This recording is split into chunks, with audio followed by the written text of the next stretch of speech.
யூடியூபினர்களுக்கு வணக்கம்.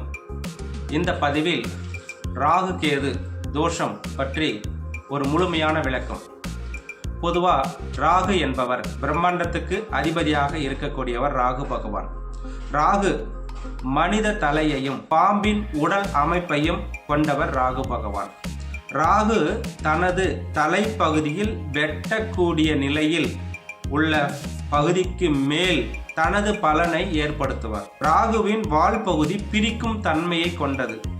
எனவே ராகு பிரிக்கக்கூடியவர், பிரச்சனைகளை பெரிதுபடுத்தக்கூடியவர். எந்த ஒரு விஷயமா இருந்தாலும் அதை பெரிது காட்டுபவர், பிரம்மாண்டப்படுத்தி காட்டுபவர் தான் ராகு பகவான். இந்த காரக நிலையை கொண்ட ராகு பகவான் எந்த பாவத்தில் உள்ளாரோ அந்த பாவக ஆதிபத்தியத்தை முழுமையாக எடுத்துக்கொள்வார். உதாரணம், 2ஆம் பாவத்தில் ராகு பகவான் இருந்தால் அந்த ஜாதகர் பேச்சு சம்பந்தப்பட்டதில் பேசக்கூடிய வார்த்தைகளில் ஒளிவு மறைவு காணப்படும். 2ஆம் பாவம் தன சம்பந்தப்பட்ட விஷயம் ஏதாவது ஒரு வகையில் நஷ்ட விரயமாகும். ஆரம்ப கல்வியில் தடை தாமதம் ஏற்படும்.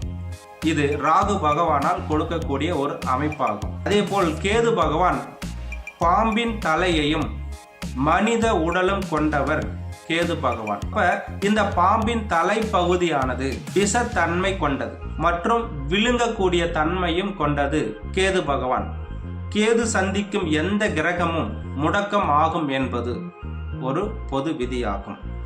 இது போன்ற ஜாதக கட்டத்தில் ராகுவும் கேதுவும் 1, 2, 7, 8 இருந்தால் அது ராகு கேது தோஷம் அல்லது நாகதோஷம் என்று சொல்லப்படுகிறது. 5 ராகு கேது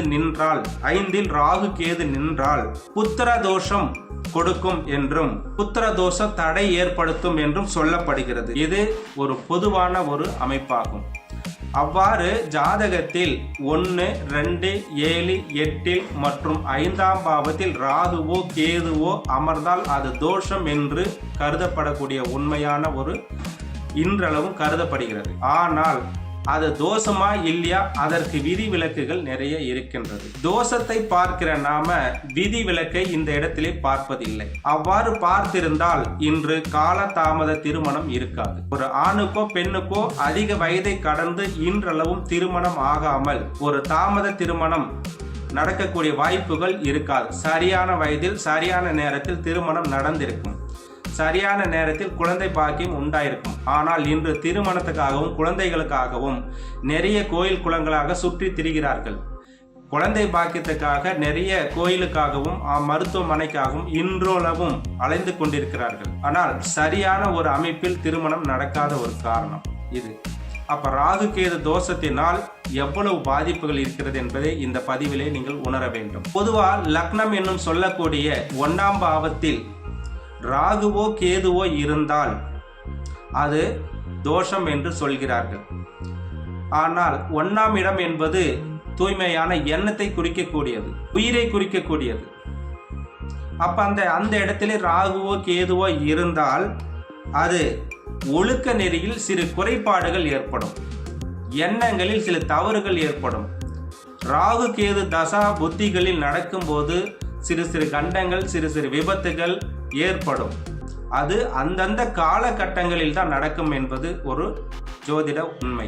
2ஆம் வீட்டில் இருக்கக்கூடிய ராகுவானது 2ஆம் வீட்டில் இருக்கக்கூடிய ராகுவோ கேதுவோ குடும்பம் என்னும் தனஸ்தானத்திலும் பேச்சு ஸ்தானத்திலும் அமரக்கூடியது. அதே போல் அது துணையின் ஆயுள் பாவம் ஆகும்.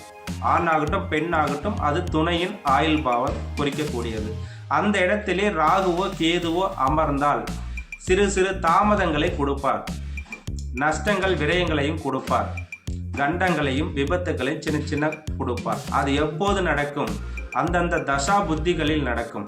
இதற்கும் விதிவிலக்குகள் உள்ளன. இது நடக்குமா நடக்காதா என்பதற்கு 5ஆம் பாவத்தில் என்னும் புத்திரஸ்தானத்தில் ராகுவோ கேதுவோ இருந்தால் குழந்தை பாக்கியத்தை தடைப்படுத்துவார். ராகு கலைத்து சிதறடித்து விடுவார். கேது கரு வளர்ச்சியை வளர விடாமல் தடைப்படுத்துவார், முடக்கி விடுவார் என்று பல ஜோதிட நூல்களில் சொல்லப்பட்டக்கூடிய ஒரு உண்மையாகும். ஆனால் இதற்கும் விதிவிலக்குகள் இருக்கின்றன. பொதுவா ராகு கேதுக்களுக்கு வீடு கொடுத்த அதிபதி ஆட்சி உச்சம் பெற்றிருந்தால் அது தோஷம் கிடையாது. ராகு பகவான் எந்த பாவத்தில் அமர்ந்துள்ளாரோ அவர் அந்த பாவத்தினுடைய அதிபதி 6, 8, 12 மறையாம இருந்து திக்பலமாக இருந்து சுப பார்வையில் இருந்தாலும் தோஷம் கிடையாது. ராகு கேதுக்களுக்கு வீடு கொடுத்த அந்த அதிபதி கேந்திரஸ்தானத்திலோ, அதாவது 1, 4, 7, 10 கேந்திரஸ்தானத்திலோ இல்ல திரிகோண அடிப்படையில் 1, 5, 9 அமர்ந்திருந்தாலும் அதுவும் தோஷத்தை உண்டு பண்ணாது.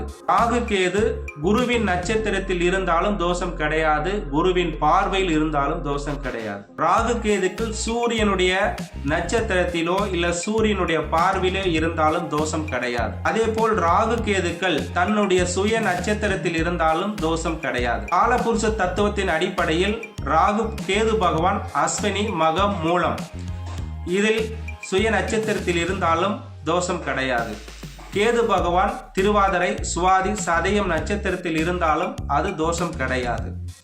பொதுவாக ராகு கேதுக்களுக்கு வீடு கொடுத்த அதிபதி ஆட்சி உச்சம் வர்க்கோத்தமம் பெற்றிருந்தாலும் இங்கு தோஷம் கிடையாது, பாதிப்பை உண்டு பண்ணாது. 6ஆம் வீட்டு அதிபதி நட்சத்திரத்திலும் 8ஆம் வீட்டு அதிபதி நட்சத்திரத்திலும் ராகு கேதுகள் அமர்ந்திருந்தால் அந்த ஜாதகத்தை ஆய்வு செய்த பின்னரே இது தோஷம் என்று முடிவு செய்ய வேண்டும்.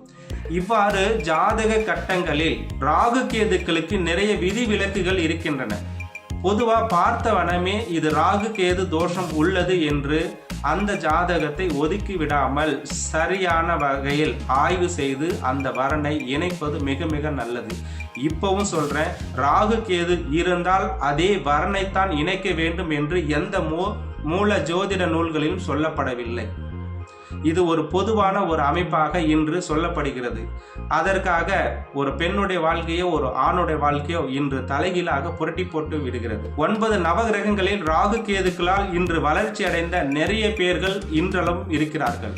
ராகுவால் எந்த வகையிலும் பாதிக்கப்படவில்லை, ஒரு படி உயர்ந்துதான் இருக்கிறார்கள். பொதுவா இந்த ராகு கேதுவால் மன உளைச்சல் ஆகாமல் எந்த ஒரு ஜாதகத்தையும் ஆய்வு செய்து எடுத்துக்கொள்வதுதான் மிக மிக நல்லது.